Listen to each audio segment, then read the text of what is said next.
Tole je znak 3116, ki označuje prostor za bivalna vozila. Ok, ni težko ugotoviti, ampak kaj dejansko pomeni? Ali lahko jaz tukaj parkiram celo leto, ali sem omejen glede časa?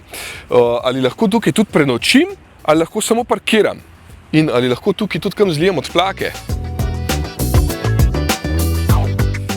No, da lahko naredim slednje, mora biti postavljen znak 3116-1, ki označuje, da je tukaj nekje urejen prostor za bivalna vozila s postajo za praznjenje odplak iz bivalnih vozil.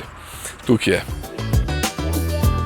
Sem se pozanimal pri ministrstvu in pravijo, da je prenočevanje na tako označenem prostoru dovoljeno, ni pa zakonsko določeno koliko časa. Torej, lahko tukaj recimo celo leto spim, če me žena vrže iz hiše. No, seveda lahko potem lokalne skupnosti same določijo na svojih območjih posebne režime.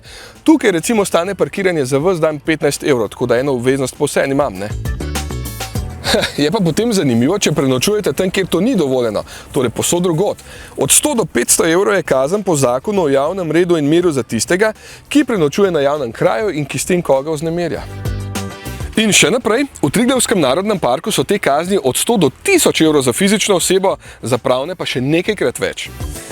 Če je znak 3116 in če imam bivalno vozilo, potem lahko prespim. Evo, jaz imam pa spalno vozilo, sem malo po fejku.